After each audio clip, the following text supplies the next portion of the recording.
In 2003 we had a conference and we decided that culture was not just about leadership.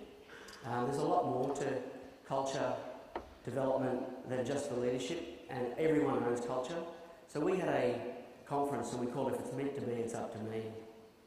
Got everybody in and we explained to them the circumflex and how they contribute to it. And from that conference we took away a whole lot of things that we knew we could change in the business, but we also had a huge impact in the culture. You can see between 2003 and 2004 the changes.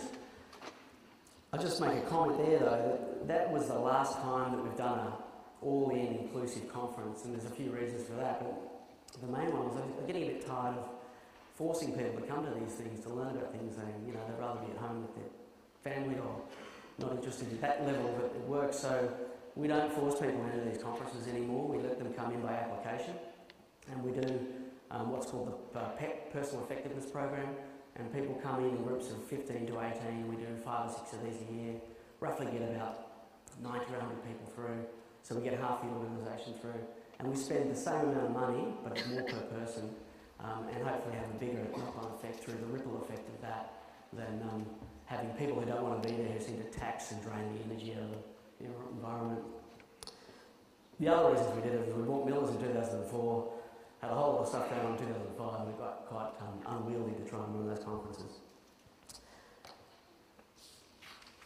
The fourth thing I sort of would like to comment on is everyone is HR. I don't think you can delegate culture to HR, and we find it really important that the people who lead a team should be accountable for the entire people process around that, and that includes hiring them, performance managing them, motivating them, all the issues associated with our people.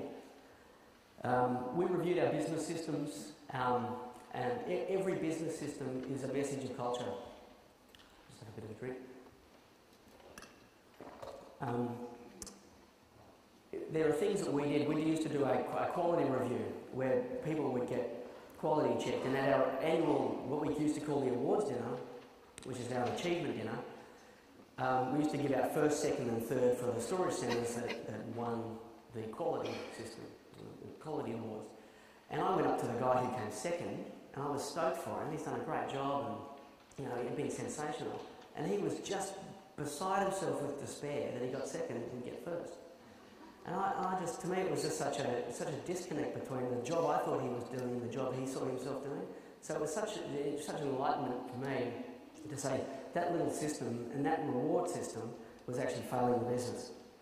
So now we do, and it's still not perfect, but we do gold, silver, bronze, and everyone who gets above 90% can get gold. So in theory, 67 locations could get gold and be rewarded. And it's a win-win kind of thinking.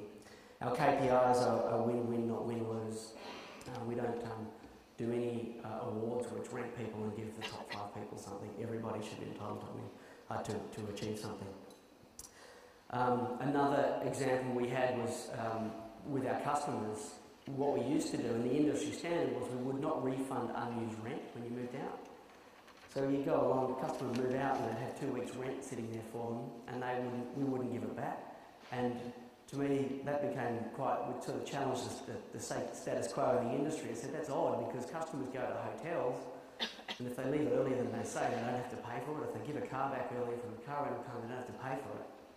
So we thought if they're having those experiences with those companies, they should have the same with us. So we said we refund all unused rent, because having that abrasive contact with the customer sends a signal that we are a business that can be aggressive and abrasive to our customers, and it goes through the whole business. So that was another example of something that we changed. It was just an industry norm, and through going this process, we woke up to those kind of things. I forgot to mention at the beginning, but we have our internal communication tool is Blue Eye. This is what we give to our employees every year. This is this year's version, and we've actually bought about 800 or 1,000 of them here. There'll be outside on the table somewhere, so you can have those, take as many as you want. If we run out, just give someone a business card and we'll send you some. That's another way that we just sort of communicate the culture. Our induction training also has discussion and parts on culture. Finally, The sixth point I'd have is that the CEO's got a true believer. I can't delegate culture development to anybody. If I'm not on board, I don't think it's going to work. So it's been a big personal journey for me. I expose my 360-degree view. Mary, we're supposed to change that. But in the next slide, I will expose myself. So, yeah, and I take our senior team away on leadership development with a psychologist. And in the spirit of exposing myself, here's my LSI. You can see, felt quite blue, but quite a strong bias to task-related stuff. So in closing, I'd just like to say that constructive culture isn't about, it is highly accountable. It's not just warm and fuzzy, we take everybody and we're sort of some sort of salvation for people. We actually have high accountability standards, and I see that in our leadership team where they keep each other honest about what's going on in their business and how they're performing.